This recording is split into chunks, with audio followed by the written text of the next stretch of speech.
जय जलाराम बापा। नमस्कार साथियों, मैं हूं दिनेश ठक्कर बापा और आप देख रहे हैं एमपीएम टाइम्स। साथियों, प्रारंभ करते हैं जलाराम बापा के जीवन की कथा का 26वां अध्याय। जलाराम बापा एक बार जोड़िया बंदरगाह गए। उस गांव की सीमा पर नदी का बहाव अनुकूल न होने से ग्रामीण महिलाएं परेशान थीं।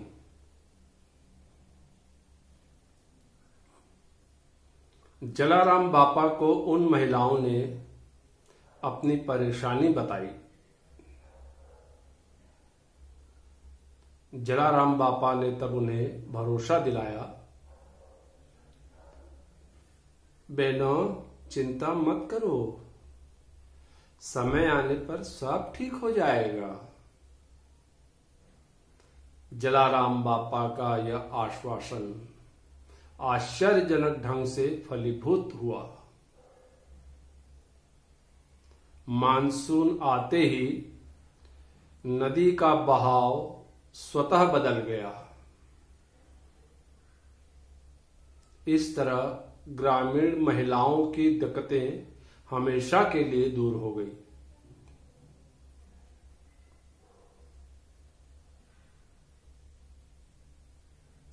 समय व्यतीत होता जा रहा था।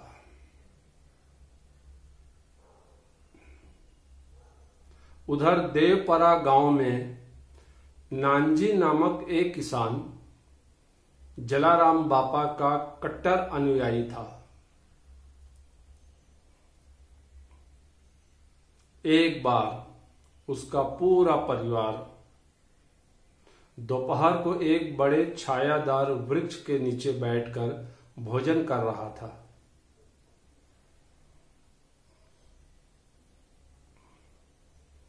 एकाएक उसी समय तेज आंधी चलना शुरू हो गई। सभी परिवार वाले घबरा गए। उन्हें भय सताने लगा कि कहीं तेज आंधी से वृक्ष जड़ से ही न उखड़ जाए।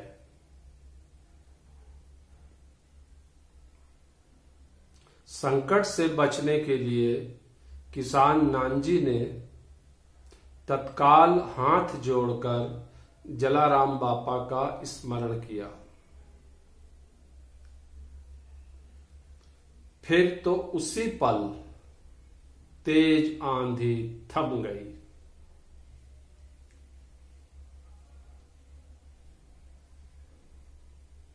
स्थिति सामान्य हो गई। किसी पर कोई आंच नहीं आई।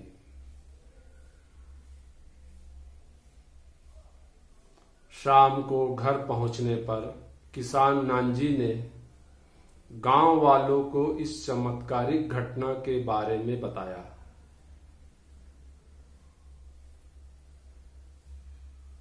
उसी वक्त ग्राम मुखिया की उपस्थिति में यह तय हुआ कि सभी किसानों की उपज का 20वां हिस्सा जलाराम बापा के सदाव्रत अन्नदान के लिए नियमित रूप से दिया जाएगा।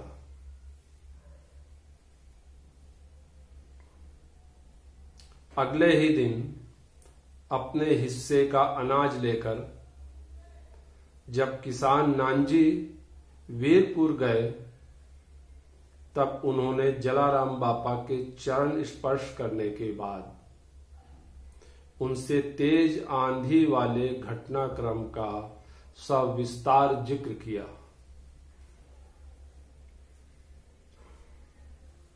उन्होंने जलाराम बापा से हाथ जोड़कर कहा, ए बापा, सच्चे मन से आपको याद करो तो सब संकट हमारे दूर हो जाते हैं। बापा, आपकी कृपा हमारे पर हमेशा बनी रहती है। बापा,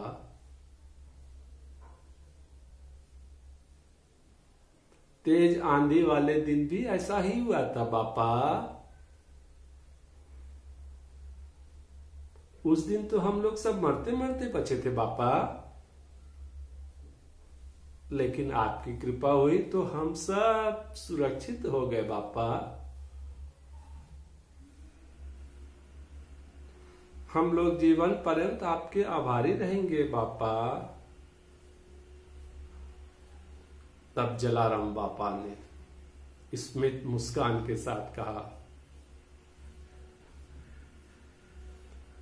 भाई, आप लोग संकट के समय यदि मुझे याद करोगे तो मेरा भी दायित्व है कि आप लोगों की रक्षा करना। बदले में मुझे क्यों न कितनी तकलीफ उठानी पड़े। यह देखो मेरी पीठ। किसान नानजी ने देखा जलाराम बापा की पीठ पर पेड़ की शाखाओं से छिलने के कुछ निशान थे।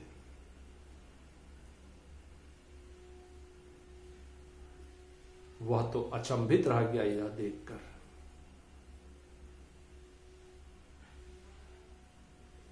जलाराम बापा इधर फिर मौन हो गए। किसान नानजी ने उनसे आज्ञा लेकर अपने गांव के लिए रवानगी दर्ज की।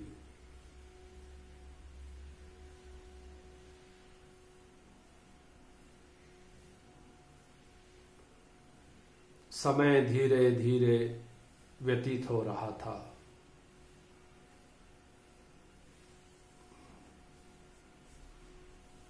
वहीं दूसरी ओर अमरेली जिले के क्षेत्र में एक बार रात को मौसम खराब हो गया। एकाएक ओले गिरने लगे। किसान उका पटेल जलाराम बापा का भक्त था। ओले गिरते देखकर वह चिंतित हो गया। उसे चिंता सताने लगी कि कहीं ओलों की वजह से उनकी फसल नष्ट न हो जाए। उसने जलाराम बापा को श्रद्धापूर्वक याद कर मन्नत मांगी।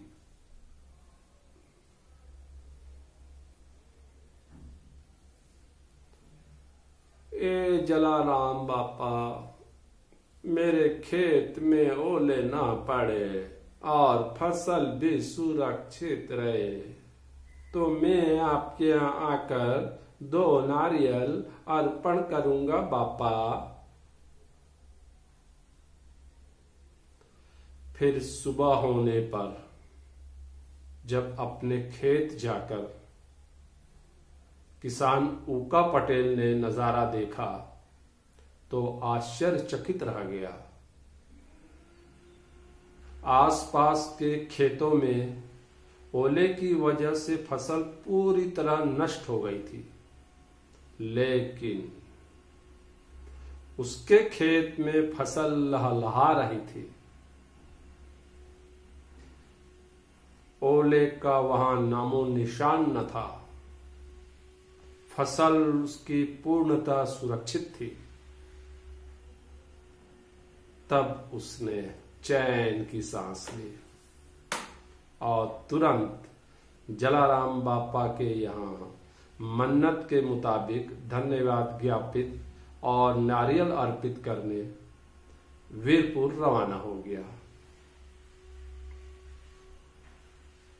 वीरपुर पहुंचकर उसने सर्वप्रथम जलाराम बापा के चरण स्पर्श किए और मन्नत फलने पर उनका आभार जताया। उसने कहा, ए बापा, आपकी बहुत बहुत कृपा थी एटला हूं तो बची गयो बापा। ए बापा, तमारो आभार। बापा, आपकी कृपा नहीं होती तो मेरी फसल बर्बाद हो जाती बापा। मेरा परिवार दाने दाने के लिए मोहताज हो जाता। बापा आपने मुझे बचा लिया। बापा आपका आभार बापा। तब जलाराम बापा ने प्रत्युत्तर में कहा, भाई प्रभु श्री राम पर सदा भरोसा रखो भाई, सुखी रहोगे। दाने दाने पर लिखा है खाने वाले का नाम, इसलिए भाई कभी नहीं घबराना। ठीक छे, सुखी रहो। फिर किसान उका पटेल ने वहां पूजा घर में 2 नारियल चढ़ाए।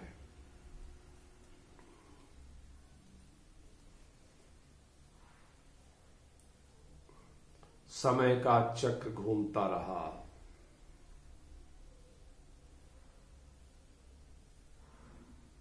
इधर वीरपुर में दिव्यांग भीखा भाई भी जलाराम बापा के भक्तों में से एक थे। गंगा यमुना क्षेत्र की यात्रा करने उनकी दिली इच्छा थी, लेकिन इसमें उनकी दिव्यांगता आड़े आ रही थी। इसका उसे बहुत दुख था। एक दिन भोर में उसकी नींद अचानक खुल गई। उसने अपने घर में पानी की गागर लिए 2 तेजस्वी महिलाओं को देखा। क्षण भर में वे मटके में पानी उड़ेल कर अदृश्य हो गई।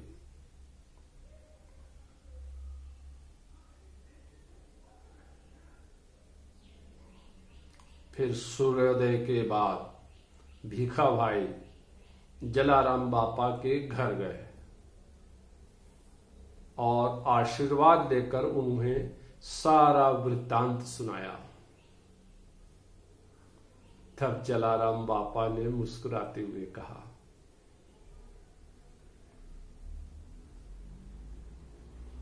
भीखा भाई, वे कोई सामान्य स्त्रियां नहीं थी भाई, बल्कि वे तो स्वयं गंगा यमुना थीं। प्रभु के सच्चे और अशक्त भक्तों के पास वे स्वयं चलकर आती है भाई।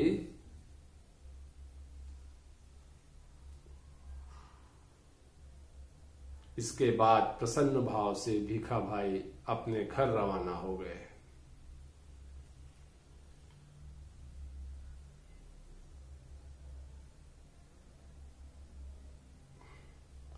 समय का पहिया घूम रहा था।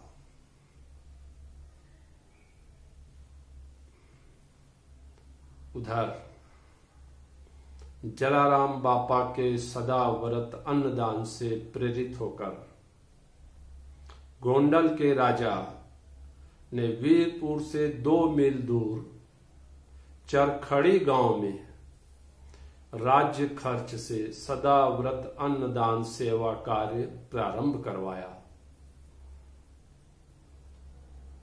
तत्पश्चात कुछ ही दिन में श्रद्धालुओं में यह जुमला प्रसिद्ध हो गया कि वीरपुर में मिले दाल रोटी, चरखड़ी में मिले चावल।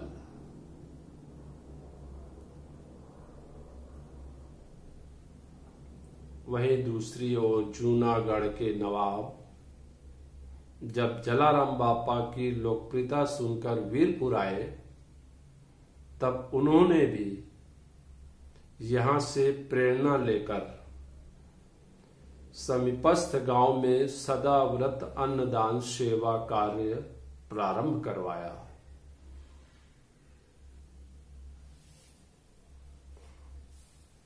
तो साथियों, अगले अध्याय में फिर मुलाकात होगी। जय जलाराम बापा।